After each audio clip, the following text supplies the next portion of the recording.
Nigga kill over a bitch, but let a rat keep his wife. Shit, it's record. Time to go to work. Y'all hit the like button. Hit the subscribe button. I'm just trying to be eyes so you can help me. You. Why wouldn't you want to help me? Much as my questions as you possibly can. Anything you don't feel comfortable with, you can sidestep that. The YouTube streets of Detroit. My nigga Dawgface is holding it down for us. He hot right now. Y'all go follow Dawgface. He hot. He got Cuffy on the phone, y'all. I'm gonna get my opinion when it's done. Let's get into this. Much as my questions as you possibly can. Anything you don't feel comfortable with, you can sidestep that motherfucker like you know you can. But I want to know, how did you meet Big Meech, and under what circumstances did you meet Big Meech and T? I met Big Meech in the early 90s. He come to town with a friend of mine, an older gentleman, KT. We're about the same age, so we just hit it off, man. We hit it off. We started getting money together. We moved our families down to Atlanta in the early 90s. So this is nothing new. A nigga ain't have nothing. You know what I mean? So, really the niggas in the D was Lil Boy and the nigga. Right. So, when I got the nigga to the loop, I'm telling nigga, come on down here, nigga. I'm gonna put you on 10. And that's exactly what I did. Right. Is it true that showed him the value or how to properly move or maneuver in the game, and that you put his first $1 million cash in his hand? Is that true? That's very true. Like I said, the nigga didn't have nothing.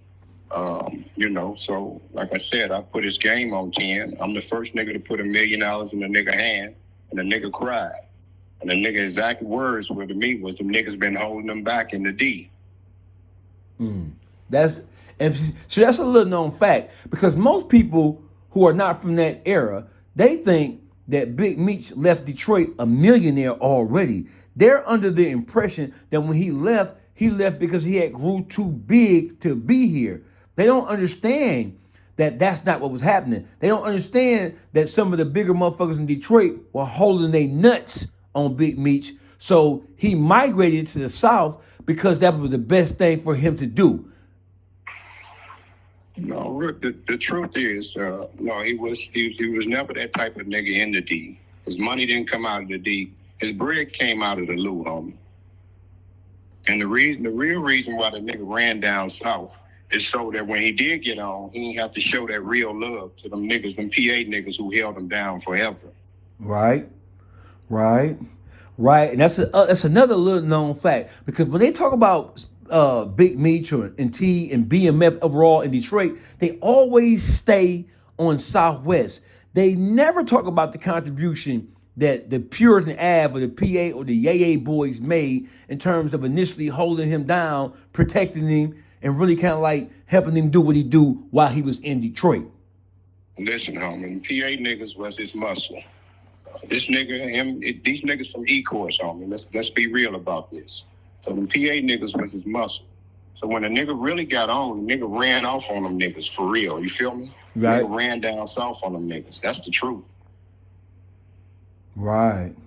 I got you. So listen, I have a series of questions, brother, and I want to do a timeline thing, because right now the whole world, they're kind of like focusing in on what Meech knew, what he didn't know, at what time did he know something, and we gonna cut all this short, homie. Okay. They've been playing all them games for the longest. Niggas hiding and ducking. The agent testified that Demetrius Flannery was aware of the deal, and that Demetrius had one request, and that his name does not appear in any documents. This was Special Agent Keith Cromer's testimony. CS1 testified, Tammy Collins, that Demetrius Flannery was aware. She signed up to be a government informant to give Demetrius Flannery a time cut. She had the courtroom clear it out. If you go on Pacer, pull my docket sheet, you'll see where CS1 requested that the courtroom be closed. Got you. Let me ask you a question, Cuffy. At any time during the initial stages of your indictment involving this whole Tammy Thomas thing, did you talk to Big Meech or did you send a message to Big Meech in any way to tell him or to alert him of what was going on? We sent Big Meech certified mail. Big Meech set me up, and Tammy set me up with this thing in 2013. That's the last time I've heard from this nigga. We sent them correspondence through the attorneys.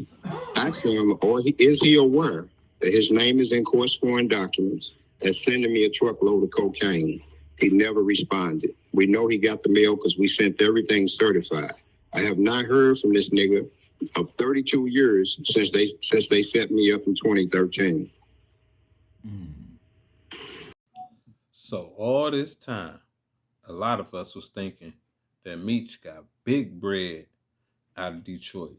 Like he was a made man, pretty much. But no, he took his talents down south, to Atlanta. Then he bumped into Cuffy. Cuffy give you $1 million. You cry. Because niggas this way wasn't showing you no love. Now, they can really stand up and be like, I'm glad I didn't show that nigga no love. Because if what Cuffy's saying is true, which, why would Cuffy want to loan a person he gave $1 million to? Why would I want it to be Meech? That's what y'all you gotta ask yourself. And Tammy, she already took down a guy in Atlanta. That's what you gotta take into account too. Why wouldn't she do Cuffy? She know the business. Come on now. How did she get so close with Cuffy?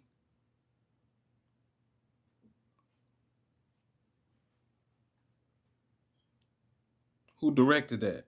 Who put them together?